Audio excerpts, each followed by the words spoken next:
المواطنين تنفيذا لامر الاتفاق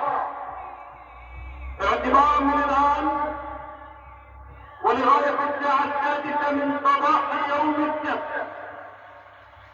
ثم كافه اشكال الحركه والتنقل وفي كافه المواقع يرجى الالتزام وعدم الخروج من المنازل وتحت طائله المساءله القائمه